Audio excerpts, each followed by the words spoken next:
C'est que tombe le téléphone, avec une relation. Allô, désormais, les n'a pas pillé ou un abo qui pagaille. Papa chéri. Les droumers les plus suspects. Peut-être ça la fierté à drummer na RDC, na âge na e. Ayakawa, balaksaka pa choc na catch. Ya voiture. OK. Ya ngone mtse tout aki. Ah ebele, tout ça ba balole ebele, kutu ba mama bana na ye ebele, ba za ba masa na ngai, ba sœur na ngai. Darake mwana ya oncle sui azonga arrière ndi akonsaka ve na lokolo. Akufika lelo tokutana na papa chéri te sege azaka wana le kechu o yebike preza luka yo tasiko ndé na komé ko luka na approcher et voilà si totandaki mesa batu baya kolia po ba nyama de asi bosi baliaki na mabele nyama liaka na mesa te aliaka toujours. La voix du peuple, oh la voix du peuple, oh c'est bien oh. Vincent Chilouizi, étoile de la presse. La voix du peuple, toujours longueur d'avance. Les informations partout dans le monde. La voix du peuple, toujours actualité, la actualité. La voix du peuple. Papa banana na liwa. Oui, c'est vrai pour qu'il y a accident. Est-ce qu'il y a accident mtemimi na liwa? Accident comment il en ndenge? Peut-être que je n'ai pas ça dans le ngai par choc na ketchabana par choc ne baby singa et tout aki maintenant nangi mimela liwa boye comme ça ngai au ka balaksenga mwana na yakawa balaksenga par choc na ketch ya mwana ya voiture ya mwana mtse tout aki au balaksenga ka mwana ya nangi mimela liwa la ebité. Est-ce que c'est vrai peine de toka ba rimena ba réseaux sociaux que ba kataki makolo pe? On a battu pour éviter. On a la que la diamant n'est pas catégé moussissa. On est informé. Après moussissa, comment elle fait que je compte que ma ex était mata. Et bien, qui m'a dit qu'on a ens. Information à la longue, Yangwana. Yangwana, papa. Voilà, mais tu vas entendre des partout dans le monde. Tu sais, à la grande artiste, elle a tambour en abisso. Est-ce que vous avez un message peut-être relaté dans ma collègue, artiste musicien ou comment? Papa là, on a merci. Pour nous, il y a des stars qui ont grandeur, en dehors à bon marché, à Bimi, qui placement, ou en bas de la grandeur. Mais biso ba petit néo de vendre qui a tout ce que mon a été que aux avantages, au vraiment à mi ça non jamais. Salut biso ma pas si ma case tout qui va supporter le caboité, mutu bozaki na ye, tout qui non be ko ba kativer le colo, mais zaika ba mensonge ti de ko que non. Comment d'abord vous avez d'abord nouvelle voilà accident mais quand on expliquer parce que des fois nous sommes dans musique bah nous mon local à base le moins ça muké mais si à aucune haine de bino na veli parce qu'on dit en fait ndeti na part na rôle bandit na rôle banini v na ebaki ke a zu choc na lokolo na non lokolo na mona ki te mais na yokaki explication on a repesa pour na lokolo v izarake mwana ya oncle sui azonga arrière ndi akonsaka ve na lokolo et après ça bakina na ve hôpital après na yo kakete komi o ve lokolo est compliqué faut bakina en baki bakate lokolo et tout tinde de yo kake o bakati ve lokolo mais mutu azala na ve ayo confirmer pa na ngake non ve bakati lokolo te aza bien et puis na kumisa nzambe merci vraiment na ninga protéger mais lelo eloko ka moi non via Koufi. Est-ce que c'est solo que bana bon marché ba ménoncer cousin ya Sege Mignon au à salaki arrière à tout que non c'est solo que bien ménoncer. Non et tigala jamais kozala et tigala jamais kozala solo parce que cousin ya Sege Mignon maniata et pose en paix azalaki toujours même à ta 20 ans azalaki na haine abandé ko ya tambo na bon marché flambeau. Et Azaki vraiment en l'aise en fait. Azaki vraiment bien peu. Anoso ana bateau, anoso ana bango. Batikala jamais comme menacé. Et pépère na et oncle. Tous alana et abimi na tonga pe sarabiso mbote. Tous alaki na vraiment bien. Oncle Azalaki wana mo quelques jours et tikala ki tout na 2 personnes ba pire c'est bien bazala Ah, c'est bien avandaki na oncle avandaki na oncle garçon ou papa ne la carte. ouais c'est ça. OK. Avandaki na c'est bien zaki lo wana 3 personnes avanda na bango oncle na e na mwana oncle na pire en fait na habité soit zaki V ou petit ouais bazaki lo quoi 3 4 je pense zaki 4 en fait awa esika c'est gars en vendre etika lika ba car na parking parce que babilo tout déjà ebimaki awa etika lika parking non kozwanda ko c'est tout dit parce que na ebeti que so azwinda babimaki ka babike non balongo mais koto ba komi pas na bango penda pas ba c'est gain avant c'est gars bon marché ngana ebike à 9 ans na Luanga Luanga primaire je pense à 9 ans Luanga prison pardon tant a quitté wana ndé ayaki oya awa c'est là où on a zagina fait na bien attends un moment va confirmer na ndoza na ve to traîner na ba 2 heures 3 heures mais okipe ko sika matanga ezate aux familles se réunir malgré ça lelo nanda kufi mais sika aux familles pe ko kutana parce que moyeba ba ya tipo ça soit non koyo ka tisiko non toyoki te sika matanga ezali pe tozana vraiment informé toyoki lo te. Souvent so et pas la biso courir je venais place ya bandé ko vanda lui demander s'il y a moyen que si je peux charger mon téléphone ou si je peux repasser. Donc c'est un peu ça. Voilà. On s'est dit seulement bonjour, bonsoir, ça va et c'est fini. Non. Bon, naya ki koyeba après via comportement nindi nando mona et c'est tout. Comment je lui bon, Liwan est vraiment choqué bisognoso. Comme on a un bon tonton comme lui. Natikala omoni na mabete et puis natikala koyeki na mabete na quartier. Donc Liwan est vraiment choqué biso parce que moi j'étais là souvent comme je viens de vous dire. Vi roye bae comme on est ko solo la na batunde na comme ko lukana approcher et voilà.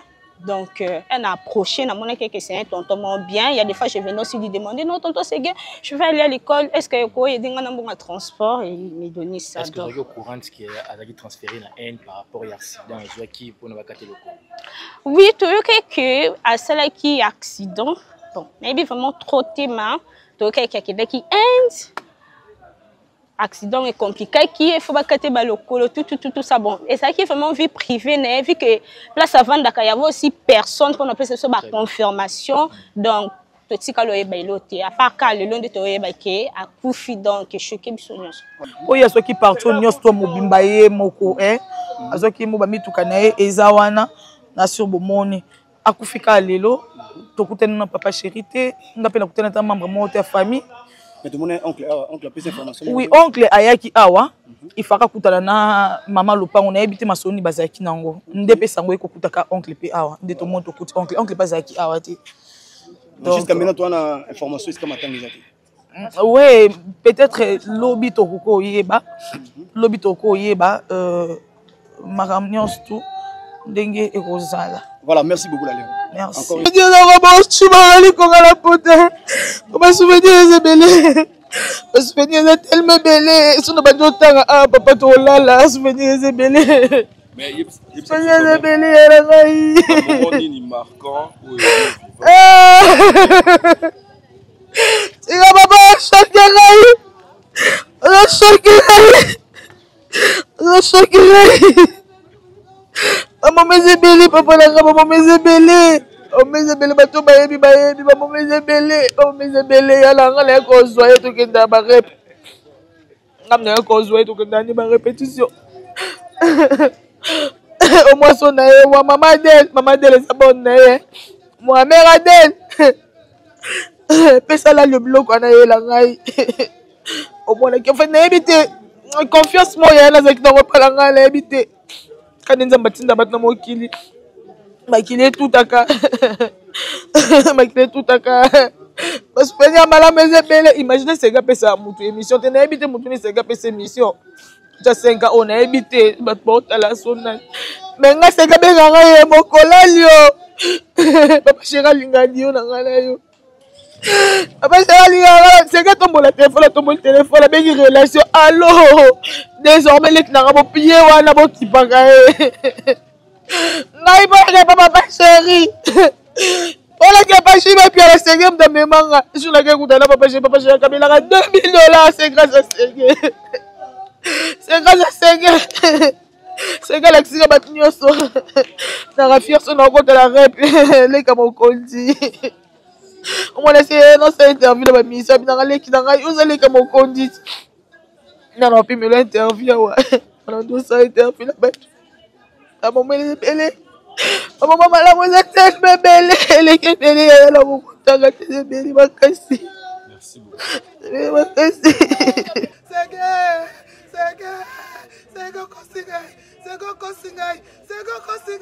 ah mokili pamba mokili tirate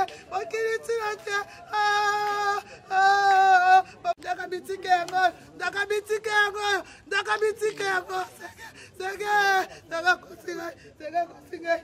kosinga tola zate yazali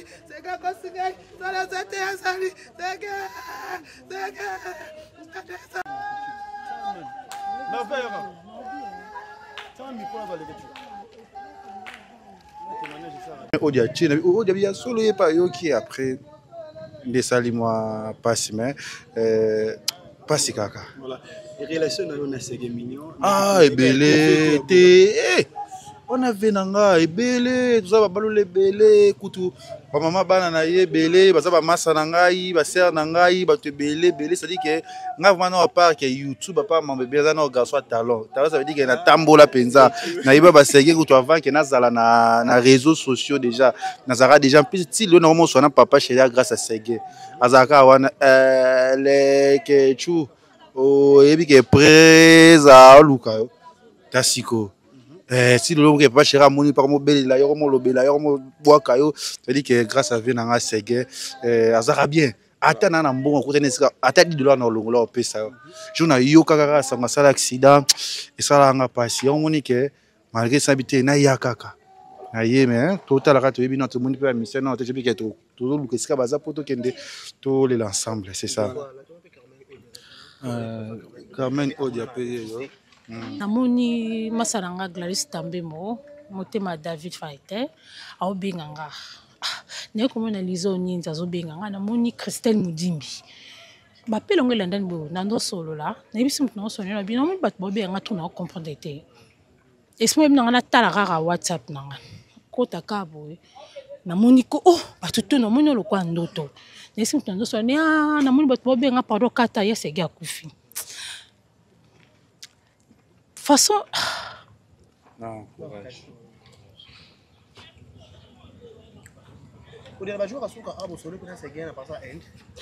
non na end tiko so de segeti na solo segen.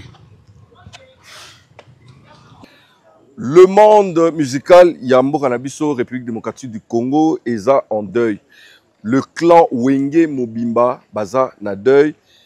BCBG ya papa chéri Jibem Piana Bazolela moko ya soldat na bango na kombo na ye ya solo Blaise Bongongo Otobengi Bongo Seguin Mignon Maniata oya tiki biso lelo 19 décembre 2024 na Inde.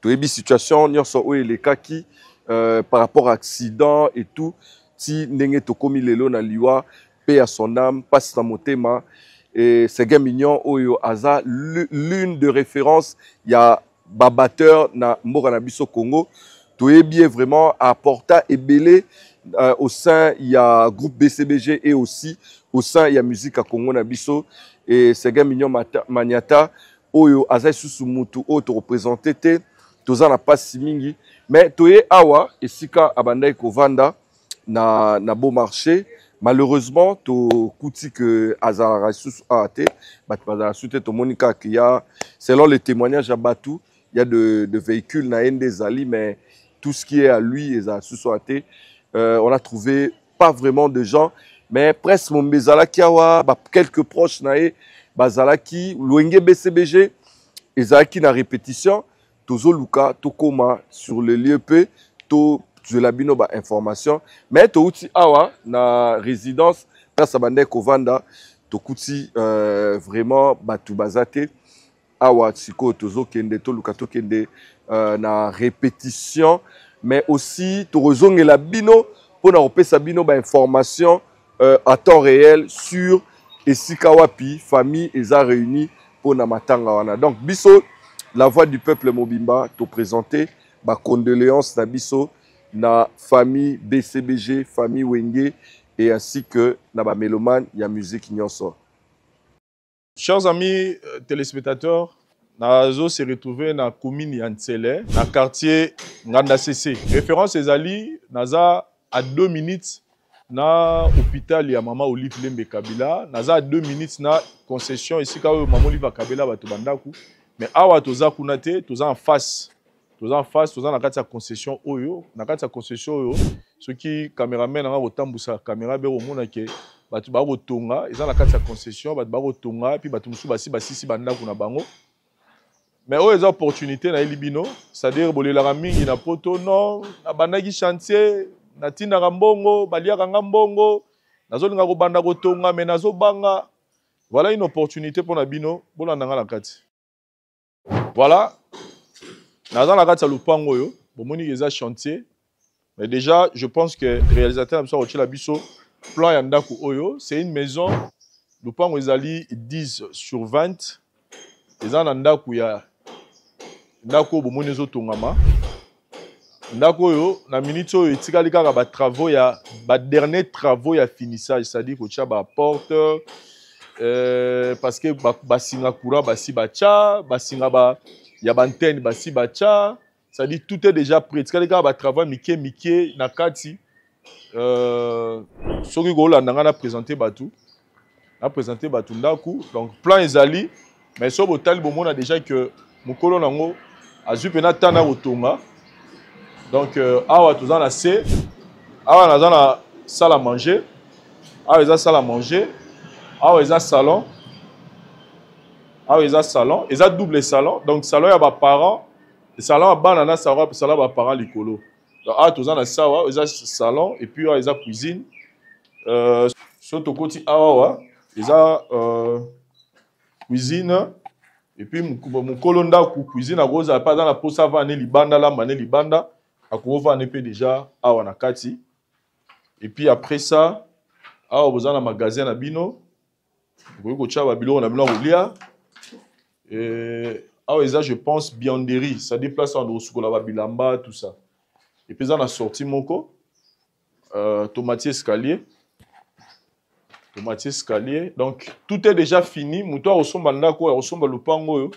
Ayena osaka ba dernier travaux parce que mukolo nango ou mukolo azoteka yango asasali musala nyonso déjà. Soko mati awa toza na deuxième salon. Awa eza deuxième salon. Donc salon à ba parents. Et puis dans le salon assez, il va visiter awa mutaro sala salon na ba parents. C'est-à-dire, soroye awa, ba garde-fou et rozala awa, tobaluki, soye tobaluki, toye, toza na chambre awa, eza chambre ba parents, eza ya munene, grande chambre yango ya ba parents, 2 mètres sur 64, na moni ba komi kuna, bomoni déjà donc tout est déjà installé, ya ba courant donc biloko tout basi bache.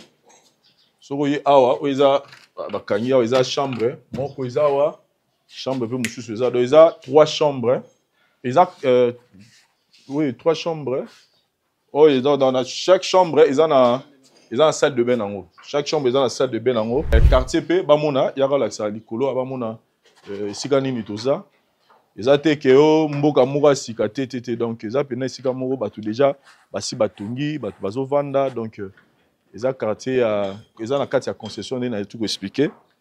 Donc ils ont une opportunité na moto yo azan la posa so mandat kunaye bino bana poto pozo talanga okosalango Airbnb na yo mais obongisi yango meublé yango batu baro banoya ozana 3 chambres ozana 2 salons na C.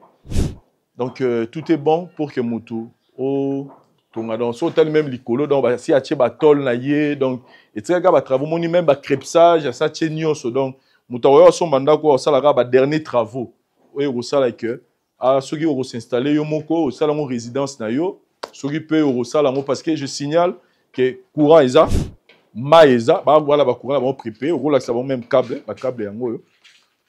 yango donc courant ezali mai ezali et puis nzela ndenge na otu ko signaler château okozwelanga illustration ya nzela donc sur boulevard Lumumba entrée à hôpital à Mama Olive surtout quand entrer hôpital entrée à hôpital à Mama Olive je pense que château l'exhibition eza na macadam c'est-à-dire au bani na macadam au suki na macadam donc là ozokota kaka otamblaka zelo mukie okomi mama na lopango na yo donc voilà un peu opportunité tout ça awa château to kitapo topesa tobeta sko lisolo nango bien assez donc pe chambre donc biso la voix du peuple to ara na masola bien to ara na masola kitoko masolo ero sunga bato bazala bien ololela o soki na sombi lupangu na tindi mbongo na famille balienga na tindi na bakamarade balienga donc voilà un chantier oyo mukolo nango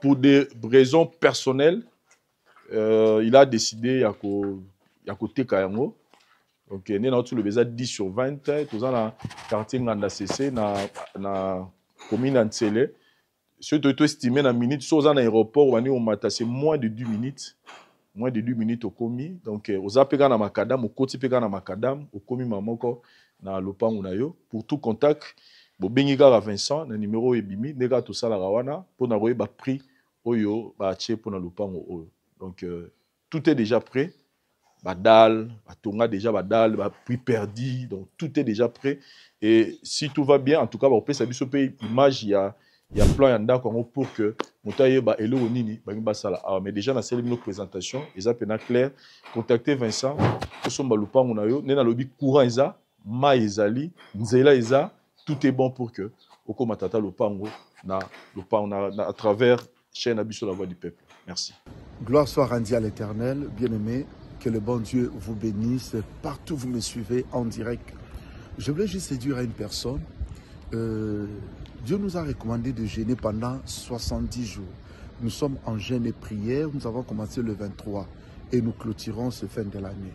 Alors je voulais dire à une personne, parmi ce message, Dieu m'a dit de prier pour la clé. Que Dieu te donne la clé de 2025.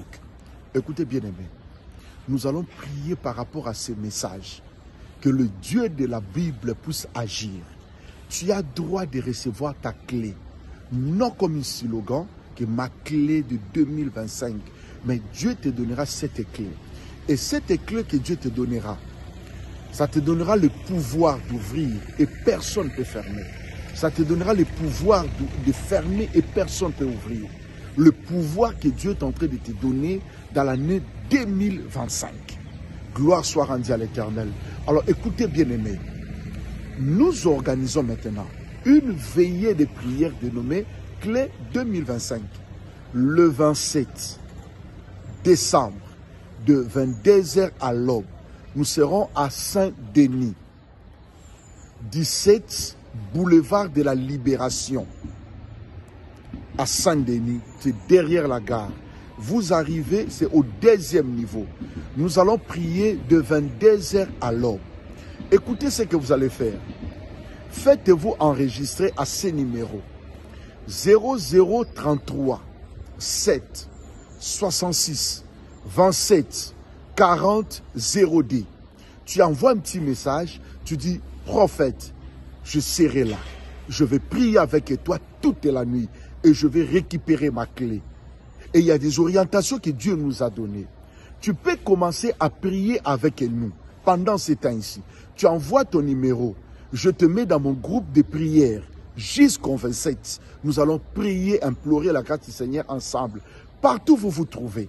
N'hésitez pas d'envoyer un petit message. Tu envoies ton numéro et tu seras dans mon équipe de prière. Nous allons prier tous ensemble.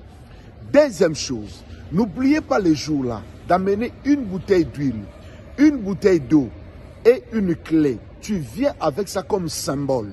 C'est comme ça que nous allons prier de 20h à l'aube. Que mon Dieu vous bénisse. Ne ratez pas cette occasion. La Bible dit, aujourd'hui, si vous entendez sa voix, n'endurcissez pas vos cœurs. Tu es mon invité de ces grandes veillées de prière à Saint-Denis. Soyez bénis. C'est votre frère, Père Condé Israël. Soyez bénis. Merci bien-aimé. Merci. Docteur Pichotondele, pharmacien de formation. Je suis formé à l'université de Kinshasa à la faculté de pharmacie. Et puis je fais d'autres masters en transformation des agro-ressources à l'université Marien Ngouabi et au Canada en préparation de cosmétiques thérapeutiques naturelles.